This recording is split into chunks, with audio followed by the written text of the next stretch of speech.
पर फिर कृपा काम नहीं करती।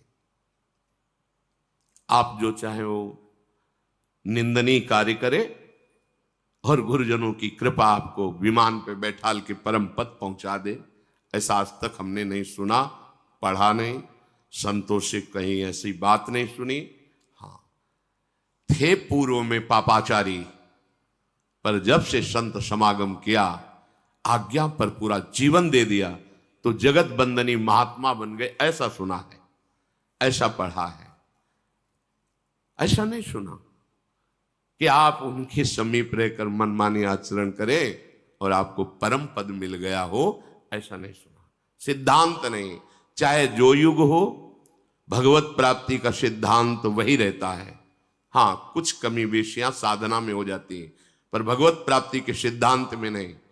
थोड़ी भी सिद्धांत की चूक, वो चूक ही होगी, आपके हृदय के आनंद को सुखाने वाली होगी। इस समय जो आपको अवसर मिला है, ये अमोघ है। चूक गए, पता नहीं किस युग में अवसर मिलेगा। 4,32,000 में तो अभी 5,000 के ऊपर कुछ हुआ है। बहुत बड़ा समय इस राजा का है, कलयुग का।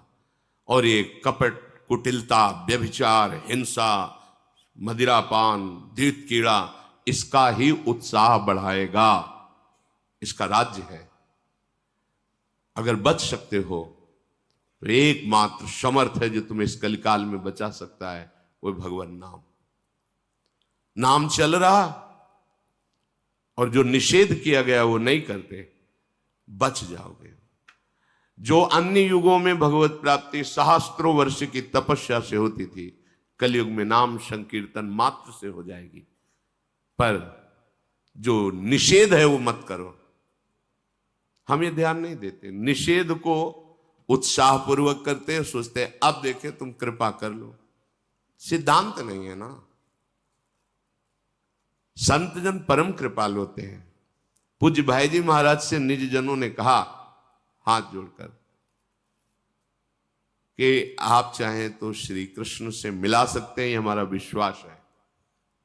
तो उनका भैया, अगर हम अपनी चाह की बात करें तो मेरी चाह यही है कि मैं सबको भगवत प्राप्ति करा दूं, सब सुखी हो जाए। पर आपकी चाह के बिना श्री कृष्ण नहीं मिलेंगे। मेरी चाह तो है कि सबको भगवत प्राप्ति हो जाए। आप चाह करो, अन्य चाहों को त्याग कर आप चाह करो कि मुझे प्रभु मिल जाए। आपकी चाह और हमारी चाह जब मिल जाएगी तो बहुत जल्दी भगवत प्राप्ति हो जाएगी। पर आप चाह पैदा करने वाले सत्संग को रोज सुनते हैं, पर अपनी चाह का आप आदर देते हैं, भगवत प्राप्ति की चाह का नहीं। इसलिए कैसे कैसे संभाल सकते हैं, कैसे सुधार हो सकता है? आप इसे एक सांसारिक मनोरंजन समझते हैं। कैसे ऐसा हो सकता है? आप 4 बजे आके सत्संग में बैठते हैं, ये सांसारिक मनोरंजन कैसे हो सकता है? अगर आप इसे मनोरंजन नहीं समझते तो आप इसको धारण क्यों नहीं करते? दोनों बातें। अगर आप इसे सत्य समझते हैं, सौभाग्य समझते हैं, तो आप धारण क्यों नहीं करते? अगर धारण करते तो आपकी दुर्दशा नहीं होती। ये जो मन आपको वासनाओं में फंसा करके आपकी दुर्दशा करता है, ये नहीं कर सकता। बिना ही प्रयास होई भवभंगा। आपको प्रयास नहीं करना पड़ेगा। अगर सत्संग मिल रहा है तो बिना ही प्रयास होई भवभंगा। बिना अनुभव के थोड़ी लिखा गया ये अनुभव। बड़े बड़े व्रत से, नियमों से, तीर्थयाटन से, वेदाध्ययन से, धर्म कर्म से जो बात नहीं बनती वो सत्संग से बन जाती है। आपको सत्संग मिल रहा है, परिवर्तन नहीं, फिर हमारी बात समझ में नहीं आती।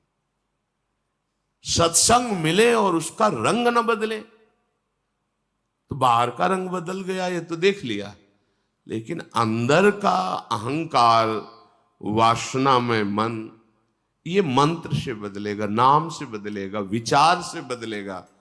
आप लगते नहीं। सहज में साक्षात्कार कराने की सामर्थ्य श्रीमद चतुराशी जी में है। निरखै जुगल किशोर, ध्यान में नहीं, ऐसे खुले नेत्र। कितने मिनट लगता है, कितना बड़ा लाभ। अगर आप रफ्तार से गायन करें तो 45 मिनट, थोड़ा मन घंटा सवा घंटा, राग पूर्वक गान करें 1.25 घंटा। 24 घंटे में एक बार चतुरासी जी कर ली तो 84 लाख योनियों में जो जाने का कर्म बंधन था वो नष्ट हो गया। छुट 84 भ्रमंते, ये सब ऐसे महापुरुषों के वचन है कि भगवान अपना प्रण भूल सकते हैं, लेकिन इन प्रेम सिद्ध महापुरुषों के वचन नहीं। भीष्म जी के वचन के लिए अपने प्रण को तोड़ दिया। फिर ये तो महाप्रेमी जन है जो प्रियालाल की सहचरी भावना में सिद्ध होकर 8 पहर सेवा में है। एक बार चतुरासी जी का रोज गायन 84 लाख योनियों में आप नहीं फंसेंगे। छुट 84 भ्रमंते, निरखै जुगल किशोर।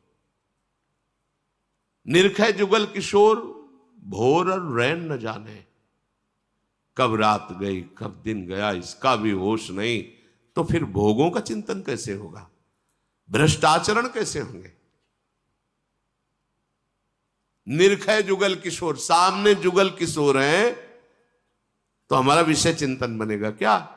जब सामने विषय है तब उसका चिंतन हो रहा है। कितनी बड़ी सिद्ध वस्तु है। पर नहीं, हमें भूख ही नहीं है जुगल किशोर की, इस भयावह संसार से मुक्त होने की भूख ही नहीं। जब पूज्य श्री जयदेव जी का चरित्र पढ़ा तो प्रारंभ में नए ने तो हृदय जल गया। कहां थे भगवान जब ऐसे महापुरुष जो रात दिन भगवान के भजन में लगे हुए हैं, किसी ने दक्षिणा दी, जब देखा कि ठग है तो दे ही दिया अपनी तरफ से, फिर भी उन दुष्टों ने उनके हाथ पैर काट कर कुएं में डाल दिया। कहा है भगवान?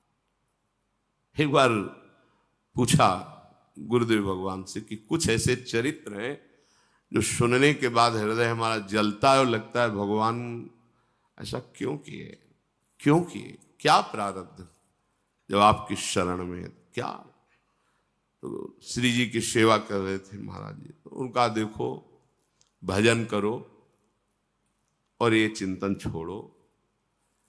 भगवान लीला बिहारी हैं, वो लीला करते रहते हैं अपने आप से अपने आप में। उनकी क्या लीला किस समय कैसे हो रही बड़े बड़े महात्मा नहीं जान पाए। तो भजन करो तुम, भजन, यही उत्तर मिला था हमें। भजन करो, बस शांति से भजन करो, ये चिंतन ही मत करो। हमें नहीं, बड़े बड़े महापुरुषों के चरित्रों को पढ़ने पर बड़े बड़ों को हुआ। ऐसा क्यों हुआ? अपने गुरु की रक्षा के लिए जा रहे हैं, दोनों आंखें निकाल ली गई, दो महापुरुषों की। रामानुजाचार्य चरित्र में पढ़ा, आंखें निकाल ली गई। एक नास्तिक को भगवत मार्ग का अनुसरण करने के लिए कृपा कर दी। वो घर बुलाता है, उसकी पत्नी खोलता हुआ पानी पूरे शरीर में, पूरा शरीर जल गया। तुकाराम जी का पूरा, विठ्ठल विठ्ठल विठ्ठल, बहुत ताप हो रहा है प्रभु, ऐसे वचन वाणी उनकी पड़ी, बहुत ताप हो रहा है प्रभु। ये क्या है? हम भगवान से पूछते रहे क्या है, कई बार हृदय में उनसे, ये क्या है, क्या अपराध बकाया है इनका? एक श्वास भी तो खाली नहीं जाती आपसे, फिर ऐसा क्यों इन महापुरुषों को दुख, क्यों बाहरी प्रहार, क्यों बाहरी यातना इनको? इसका कोई उत्तर नहीं है सही माने में, क्योंकि वो अपने आप से अपने आप में खेलते रहते हैं। उनका हरि तेरी गति लख न परे, करी गोपाल की होए। वो क्या खेलते हैं कि सरस्वती की भी बुद्धि में नहीं आता। अपने लोग तो बहुत छोटे हैं। बस इन किन प्रकारेण हम अपने चित्त को प्रभु में जोड़े, निर्णय मंगल में निकलेगा। वही तुकाराम जी सदैव विमान पर बैठकर खूब घंटा नाम कीर्तन की ध्वनि के बीच से भगवान के धाम, उसी देह से सदैव भगवान के धाम को गए। ये परमार्थ पथ है, ऐसा सोचा जाए कोई संकट ना आवे, विपत्ति ना आवे, नहीं। जब कोई इस विचार करता है कि हजारों को लेकर चलेंगे प्रभु के मार्ग में, तो टांग तोड़ती माया, टांग तोड़ देती है। उसको असहाय धूल धूसरित कर देती है। और वो भी भगवान के दास हैं, जैसे भी बनता है घसीट के ही सही पर पाला तक पहुंचाते हैं। पाला होता है ना बीच में। ये खेल है भगवान की माया का, और ऐसा खेल है कि है स्वप्नवत पर सत्य भास रहा है। निकल चलो इस खेल से, बढ़िया अवसर मिला है। नहीं करूंगा कभी किसी का अब तन मन धन से अपमान, सब में सदा देख प्रभु को मैं, सदा करूंगा सुचि सम्मान। आप ही हो, आप ही हो, अब बताओ आप ही हो। लो मैं छल कर रहा हूं तुम्हारे साथ, कपट कर रहा हूं, तुम्हारी निंदा करूंगा, तुम्हें मारूंगा, तुम्हें दर दर के लिए भिखारी बना दो। अब बोलो मैं हूं? हाँ हो, आप ही हो। मेरा विधान ठीक है? हाँ बहुत अच्छा है। जोई जोई प्यारो करे सोई मोई भावे। बोल अब। ये बहुत लीला बिहारी है, बहुत लीला बिहारी है। इसको खिलवाड़ मत समझो कि दो चार माला तो अनुकूलता आ गई, जय हो। कभी किसी से कहा था कि भक्ति जब रंग लाती है तो जीना मुश्किल कर देती है। कैसा जीना? जहां जहां तुम्हारा राग ममता आसक्ति सब। तो उनका तो मुझे तो कई वर्ष से भक्ति कर रहा हूं, मुझे तो सब अनुकूलता ही अनुकूलता दिखाई दे रही। अभी रंग की बात है ना, थोड़ा रंग आने दीजिए। जब रंग आया ना तब पूछा कहो भाई क्या हाल चाल है, पास ही रहते हैं। तो उनका अक्षरशः वैसा ही, सदा देखूंगा सब में प्रभु का भाव। सब सर्वान वस्तुतया निरीक्ष, प्रवचन कर लेना अलग बात। आप अब निरीक्षण कर कि कौन है सामने। बोले आप ही हो, आप ही हो, आप ही हो। सही उत्तर। साल भर पढ़ाई की है, फेल होने जा रहा है, होश में आप ही हो। जय हो नाथ, जय हो नाथ, आपकी जय हो। ये है कैसे कैसे कर। बड़ा विचित्र खेल है भगवत प्राप्ति, बहुत विचित्र खेल। बस वचन पे चल जाओ तो पहुंच जाओगे। शरीर से, मन से, बाह्य से, हर जगह से वही। अब निकल निकल, जय हो आपकी। कदम आगे, कुछ नहीं है, ड्रामा है माया का, कुछ नहीं। दिव्य सच्चिदानंदमय देह, दिव्य सच्चिदानंदमय देश, दिव्य सच्चिदानंदमय आनंद आगे रखा हुआ है। पर अब एक कदम चलने लायक नहीं हो, कोई नहीं मानेगा। आप चल के दिखाओ बस। पूज्य बाबा, राधा बाबा ऐसे भाव, एक कदम नहीं चल पा रहे, गठिया रोग, भारी रोग। चलो अनुष्ठान लिया त्रिपुर सुंदरी का, फिसल गए, टूट गए। औषधि नहीं लेते थे, अनुष्ठान नहीं बंद हुआ, सामने साक्षात वो विराजमान। ये थोड़ा सा तो यहां तो अनुष्ठान विषयों का चल रहा है, प्रभु का अनुष्ठान कहां है? मन में देखो ना। मांगा हुआ विषय नहीं मिला तो प्रभु के प्रति अश्रद्धा हो जाती है।